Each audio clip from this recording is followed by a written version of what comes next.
Bonjour à toutes et à tous. Dans ce podcast de la chaîne des Obscurolistes, je vous propose de découvrir un jeu de rôle solo très atypique, puisqu'il s'agit d'un jeu qui a été créé pour nous sensibiliser et développer notre empathie vis-à-vis des victimes d'une catastrophe naturelle. Le nom de ce jeu est Hélène, catastrophe des montagnes bleues. Il a été créé par Andrew Boyd et traduit en français par Jérôme Miozo. Vous le trouverez gratuitement en téléchargement sur le compte Facebook de l'éditeur Les Fondations de l'Imaginaire.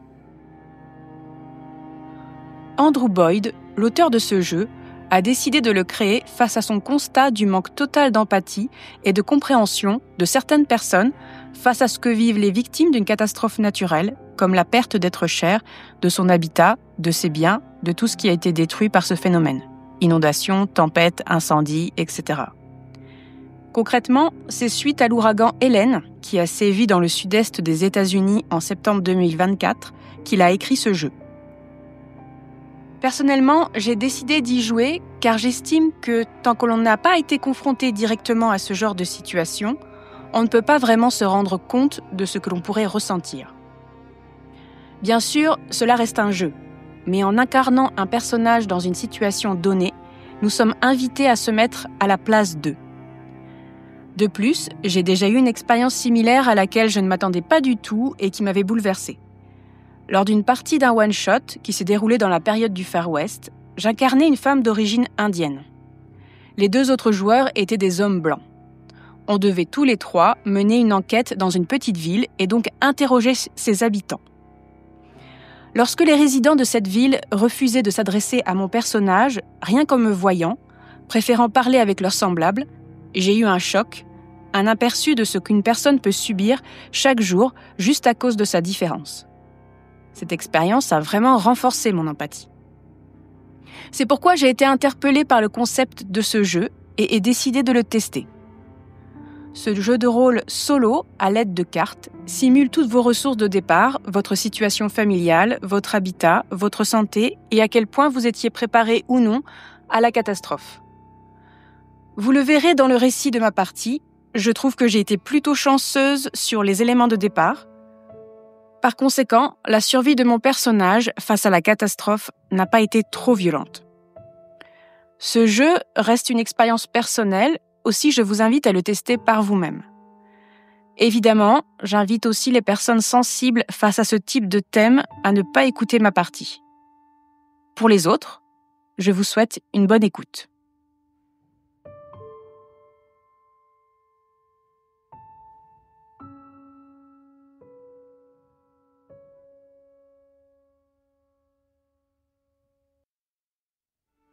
La nuit d'avant. Les chaînes d'infos tournent en boucle pour prévenir tous les habitants du sud des Appalaches de l'arrivée de la tempête Hélène cette nuit. Les États concernés sont la Géorgie, le nord de la Caroline du Sud, l'ouest de la Caroline du Nord et le Tennessee. Dans notre petite ville d'Anderson, en Caroline du Nord, les habitants se sont préparés et ont sécurisé comme ils peuvent leurs habitations. Avec mon mari, Drew, et nos deux enfants, Casey et Julia, nous habitons dans un appartement au dernier étage au sein d'un complexe résidentiel. Nous avons préparé ce qu'il faut pour faire face à une coupure d'électricité avec lampe de poche, bougies, des bouteilles d'eau, des vivres en conserve et notre réchaud de camping. Au besoin, pour partir, nous avons notre 4x4. La première heure. L'appartement est dans l'obscurité. Tout le monde est couché. Nous avons essayé de rassurer Casey et Julia comme nous le pouvions. Les pluies commencent à peine et je ne peux pas fermer l'œil, à l'affût du moindre bruit. J'entends les rafales de vent et de pluie qui martèlent les volets. Cela ressemble à une tempête tropicale, comme nous en avons déjà connu par le passé. Après plusieurs heures à me retourner dans mon lit, à guetter la moindre alerte, je commence à sombrer dans le sommeil lorsque j'entends un bruit violent venant de l'extérieur. J'appuie sur l'interrupteur de ma lampe de chevet. Rien. Je me lève et me dirige vers l'interrupteur de la chambre. Rien. C'est à ce moment-là que l'on effectue des gestes idiots, comme enclencher plusieurs fois l'interrupteur, comme si au bout de la 4e fois, la lumière allait revenir. Je regarde mon portable, 2 heures du matin. Je décide de réveiller Drew. « Drew, il y a une panne d'électricité. » Ok, normal avec cette tempête. Il n'y a rien d'autre à faire que dormir pour le moment. Nous aurons besoin d'être en forme demain matin pour constater les dégâts. Oui, tu as raison. Je décide de ne pas sortir de la chambre pour ne pas alerter les filles. Impossible de me rendormir. La pluie frappe trop violemment sur nos volets. La 2e heure. 3 heures du matin. Je me lève et décide d'aller jusqu'à la cuisine, la seule pièce dont la fenêtre ne possède pas de volet. Et là, je vois. Je vois que la panne d'électricité ne concerne pas juste notre immeuble, mais toute la ville d'Henderson. Au 3e étage de notre immeuble, nous avons une vue légèrement surélevée, ce qui me permet de constater que tous les lampadaires du centre-ville sont éteints. 3e et 4e heure.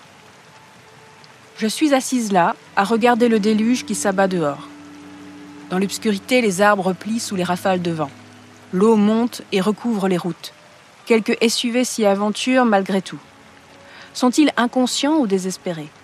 Comment les juger ? La force de cette tempête semble bien plus puissante qu'annoncée. Il n'y a pas grand-chose à faire, à part attendre le matin pour obtenir plus de luminosité. Je vais me faire un café.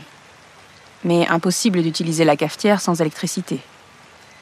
Je vais chercher le réchaud pour faire chauffer l'eau et me faire un instantané. Je me réveille en sursaut alors que Drew me touche l'épaule. Je m'étais finalement endormie sur la table de la cuisine.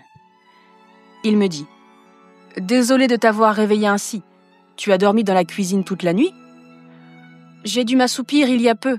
Impossible de dormir avec cette tempête. Bon, je vais préparer un petit déjeuner pour les filles façon camping. Il n'y a toujours pas d'électricité, mais au moins nous avons de l'eau. Drew se rapproche de la fenêtre et observe le désastre tout en me disant « Je pense qu'ils ont sous-estimé la force de cet ouragan. Dieu sait combien de jours nous allons devoir attendre avant que l'électricité ne revienne. Je te propose que nous allions chez ma mère. On charge le 4x4 avec toutes nos provisions et essayons de nous frayer un chemin. » Oui, c'est une bonne idée. J'espère que les routes sont praticables. Tiens, aide-moi à préparer le petit déjeuner. Je compte sur toi pour être rassurant auprès des filles. Les conséquences. Je regarde Casey et Julia manger leur petit déjeuner. Dehors, le ciel est bleu, parsemé de nuages blancs lumineux. Difficile d'imaginer qu'un ouragan se soit abattu sur Henderson, il y a quelques heures. Mais un simple coup d'œil sur ce qu'il reste de la ville dissipe rapidement le fait qu'il aurait pu s'agir d'un mauvais rêve. Certaines maisons sont complètement détruites. Quelques habitants errent, comme parmi les décombres, à la recherche de ce qui pourrait encore être sauvé. Je vois cette femme, enveloppée dans une couverture de survie, l'air hagard. J'imagine que nous avons eu de la chance que notre immeuble soit sur les hauteurs et construit en dur. Comme convenu, nous décidons de partir chez la mère de Drew, dont l'habitation n'a pas été touchée par l'ouragan. Nous chargeons le 4x4 et prenons la route. Alors que nous traversons Henderson, Casey et Julia éclatent en sanglots, en voyant les dégâts causés par l'ouragan et les gens pleurer dans les rues, le tout recouvert par le bruit incessant des sirènes des pompiers. Mon cœur se serre alors que nous laissons derrière nous tant de souffrances humaines, mais notre objectif principal est de mettre les enfants en sécurité. Malheureusement, après quelques kilomètres, la route principale est complètement bloquée par un éboulement de terre et d'arbres. Avec le peu de batterie qu'il nous reste sur nos téléphones portables, nous avons vu que non loin de là, il y a un motel. Nous n'avons pas le choix. Il faudra continuer à pied. Et Drew et moi, nous chargeons au maximum nos sacs pour alléger ceux de Casey et Julia. Nous échangeons un regard qui en dit long avec Drew. Je sais qu'il pense comme moi. Nous espérons trouver notre 4x4 intact ici lorsque la route sera dégagée. Le trajet fut long pour les filles. Heureusement, nous pourrons dormir au sec et au chaud cette nuit au motel. En arrivant, nous alertons l'accueil du motel que non loin de là, la route est complètement bloquée. Il nous informe que l'ouragan Hélène a été bien plus dévastateur que prévu et que l'on décompte déjà une 100aine de morts. Nous prolongeons notre séjour d'une journée le temps que la route soit dégagée. Ici au moins, nous avons un peu de nourriture grâce au distributeur, de l'électricité, et nous avons prévenu la mère de Drew de notre retard pour éviter qu'elle ne s'inquiète. Les filles ont le droit de regarder autant de dessins animés qu'elles le souhaitent, et je passe du temps à jouer avec elles afin de les préserver des informations montrant des paysages de désolation et personnes rongées par le chagrin. Elles me demandent quand est-ce que l'on revient à la maison. Je leur réponds que nous passons quelques jours en vacances et que nous allons chez leur grand-mère. Nous reprenons la route le lendemain. Par chance, notre 4x4 n'a pas été endommagé par des pillards. Au contraire, d'autres véhicules étaient garés comme nous. Certains ont même campé dans leur voiture. Après plusieurs heures de route, nous arrivons enfin chez la mère de Drew. Les filles sont ravies. Alors que nous sommes réunis entre adultes dans la cuisine, nous pouvons enfin aborder les sujets que nous cachions aux enfants jusqu'à maintenant. À quel point la ville a été détruite. Lorsque nous reviendrons, aurons-nous encore un emploi? Nos amis qui ne répondent plus au téléphone ont-ils survécu? Alors que l'adrénaline a quitté nos corps, nous faisons ressentir une fatigue brutale et un épuisement immense, nous sombrons dans le sommeil. Nous passons enfin une meilleure nuit que les précédentes. Mais Drew et moi sommes d'accord. Nous laissons les filles à sa mère pour quelques jours et nous repartons pour Anderson, afin d'apporter notre aide à ceux qui y sont restés. Mon avis et mon bilan sur ce jeu. Alors j'ai bien aimé cette partie. Elle était d'ailleurs assez rapide, comme vous pouvez le constater dans ce récit.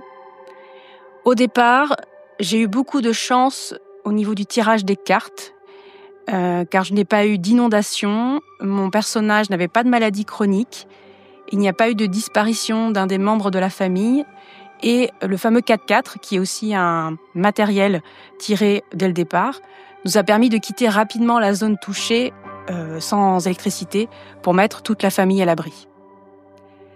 Ce qui a été le plus touchant pour moi dans cette partie, c'est la gestion des jeunes enfants.